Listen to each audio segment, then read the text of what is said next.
Morning guys, we're out at a Toyota Landcruiser with a 3 litre D4D 1KD engine. Customer's complaint is an intermittent stall, usually when idling, about an hour into his commute to work. I just started the car from cold, no sign of any smoke out of the back, no big clouds of white smoke I might expect to see from failing injector seals. No engine management light on. Just watching injector feedback values now. This will give me some information about the condition of the fuel injectors.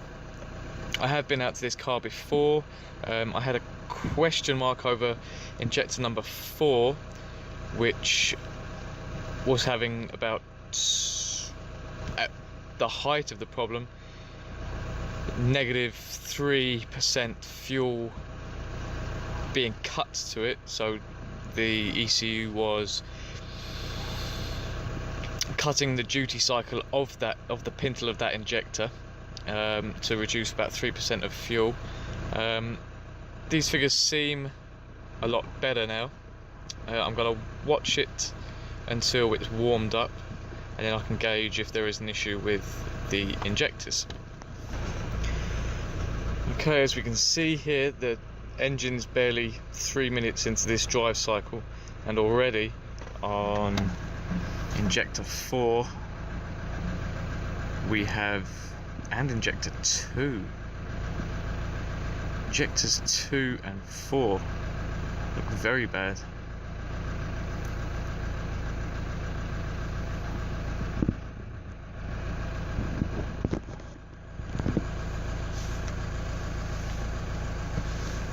As a rule of thumb, anything plus or -3 is indicative of a failing injector. Now, they fail in a variety of ways. Carbon deposits from the combustion process, from oil burning in the engine, can cause issues.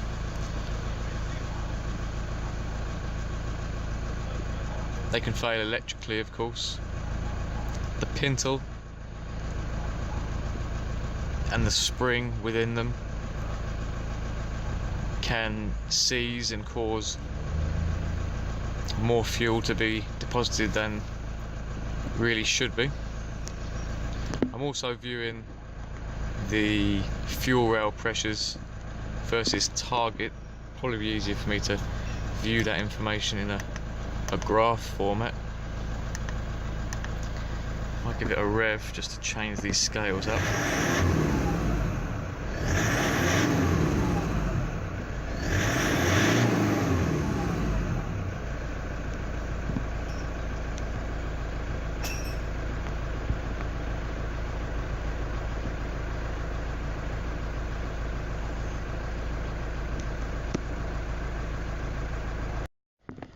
So I've had the Landcruiser running now for about half an hour. It's fully warmed up. There's no fault codes logged, either history, current or pending. So from experience, I do know that these injectors do give problems. Now, whether an injector itself failing would cause an intermittent stall, I have to say I'm not sure. I'm not sure what the logic of the ECU is. Whether if an injector is feeding back a correction factor of too much or of too positive a number or too negative a number, whether the ECU would then trigger a limp home mode or even a full cut out of the engine in order to prevent any damage. I'm not entirely sure. I'm going to do a Google search of that, or failing that, contact the nearest Toyota dealer and pick somebody's brains. What I'm focusing on now is, from experience with the 2 litre D4D engine as opposed to the 3 litre, I'm just back probing the suction control valve on the pump. Now, I do know that if these fail, the engine will cut out and stall. I've proven that by actually disconnecting it with the engine running, and lo and behold, the engine cut out. So I'm trying to ascertain circuit design on this. Again, I don't have a wiring diagram to hand, so I have to go back to basics with that. I'll show you under the bonnet where I'm probing, and I'm just going to monitor the voltages on that sensor as the engine warms up, while at the same time monitoring the situation, the injection feedback values on the injectors. So I'll show you what I'm doing now. Right, so as I mentioned in the previous segment, I'm monitoring two sets of data. I have my multimeter hooked up to a known good ground, and to, if you can see it in there, I'm actually, it's not a very good shot, but I'm actually back probing a feed to the suction control valve on the back of the high pressure pump. The purpose of the suction control valve is to act as a fuel pressure regulator, really, on these engines.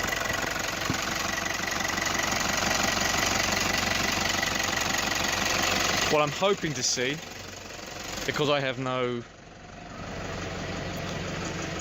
codes logged,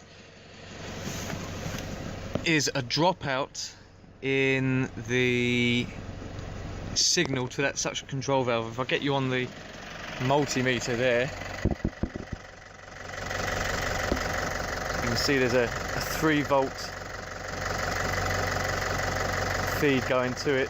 Now, I believe this to be a duty cycle controlled valve, where the ECU will cycle a 5-volt digital pulse to the solenoid, which will increase with engine speed. Obviously that 3 volts there is an average. I don't have my scope to hand, so I'm sort of doing it as best I can with the multimeter. But if I rev the engine and do this, yeah.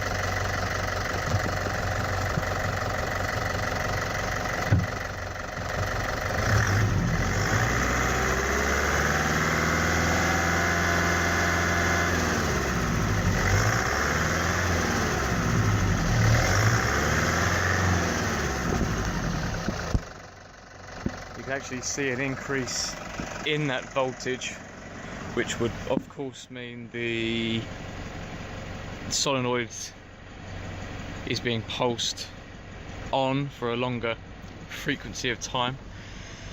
At the same time, I'm collecting data from the high pressure rail sensor, fuel pressure actual versus target pressure. I might get a clue as to what the fault is there. I'm also watching the injector feedback values, which have improved.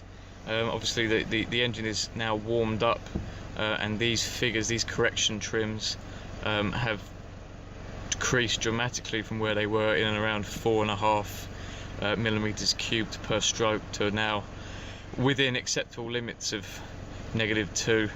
Injector 2 has improved significantly as well, whereas there's been a slight increase in pulse width modulation to injector number 3. You can see there. So it's just playing the waiting game at this stage.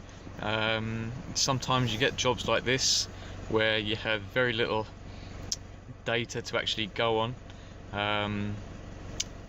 The problem here is that the customer took some advice from a mechanic friend of his, who said, should the problem occur, the best thing to do would be to disconnect the battery. That's fine, that gets him out of a trouble if he's stuck in traffic, as he said he was, or if he's stuck out on the motorway. Problem for me there is any faults that have been logged would be cleared from that hard reset, so it leaves me at a disadvantage. But not to worry, hopefully we'll get something to work from this set of data. If there's any change in the situation, I will of course keep you posted. Okay, so the engine's up to about 85 degrees. I just noticed a sudden spike in this voltage. Now, assuming that this is an average, that would mean that the ECU is pulsing it at probably around like a 0 to maybe whatever battery voltage is, 0 to 14 pulse. If say 7.5 is the average of that, and it seemed to come out of nowhere. 1 second it was sitting steady around about 3 volts. Now it's at 7. Now is this? Oh, here we go. Seems to be all over the shop. Target and actual fuel pressures are roughly right.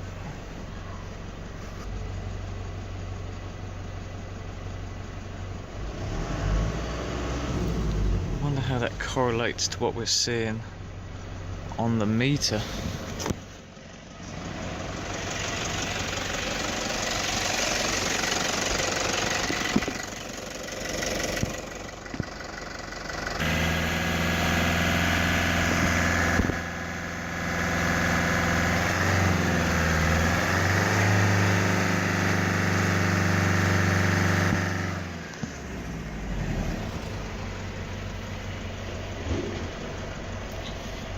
Looks like we have a dropout in communication there. Could that be a clue?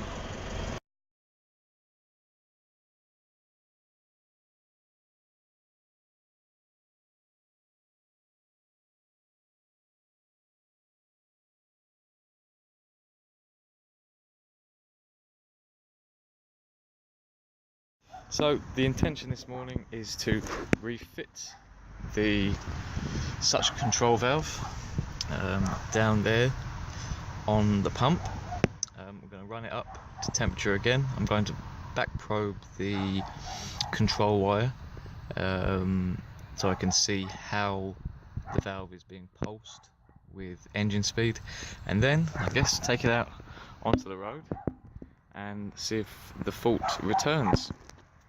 I'll get you a shot of the actually, I might as well mention now actually that the fitting of the valve is fairly straightforward. It's two 5mm Allen key heads, a little bit fiddly, but we just be patient and we can avoid any dropped bolts and headaches. Okay, so we have the new suction control valve fitted. Battery negative reconnected. We're going to prime the system now with the hand primer. Get pressure back up. That feels good. Now turn her over. She may stutter a little bit with the air that's ingressed into the system from the valve being removed, but that's no problem. These are usually quite good at starting up. Okay, make sure we're in neutral.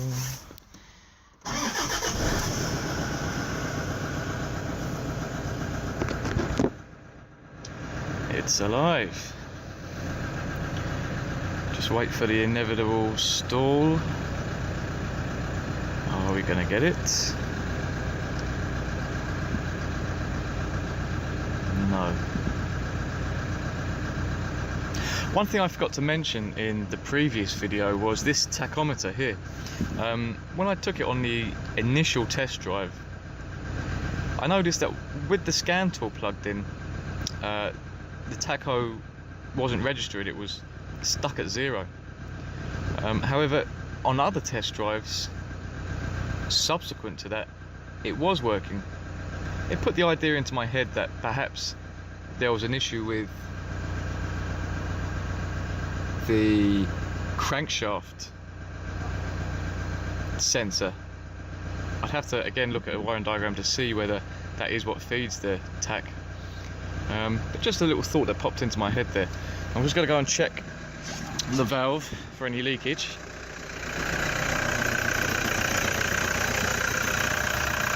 Obviously wary, having used that old O-ring.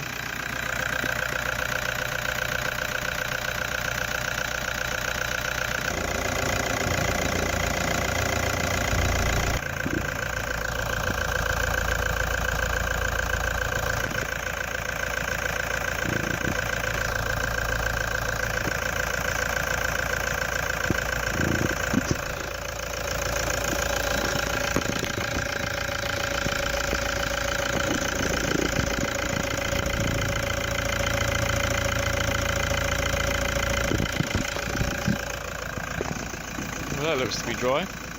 So we'll let it get up to temperature and take her out for its inaugural post-fix test drive. Hopefully that's the problem solved. So I've taken the car on a good test drive, as I mentioned in the previous section. The engine hasn't missed a beat with the new suction control valve fitted. I've varied the style of driving. Obviously the original complaint was that the car would stall when idling. He usually said when he was an hour into his commute and sitting in traffic. I tried to recreate those symptoms by, you know, driving into local towns and sitting at traffic lights. I've tried high load hill driving, motorway driving, stop start city driving, letting the engine cool off and start again, and I'll be honest, she hasn't hiccuped once. So I'm just about to call this a fix. What I have been doing also intermittently is checking the control circuit from that suction control valve for that erroneous, well, I believe to be that erroneous 7 to 8 volt signal that I picked up in the previous segment. Now, these sort of jobs can be a bit of a pain because of the lack of data to work with. No fault codes, no, a very intermittent problem. Will this valve fix it? I can't 100% say so, but what I can say to the customer is drive it. If there is a problem, contact us, and hopefully if the problem exacerbates, if it hasn't already been fixed, we can pick up from where we left off, and at least we have eliminated something which there was a question mark hanging over it. As I said, the test drive today has proven faultless in terms of drivability, so I'm happy enough for now to sign off on the car and advise the customer of the remedial work he may need to get done on the injectors in the future. But for me and the Landcruiser, it's goodbye and thank you for watching.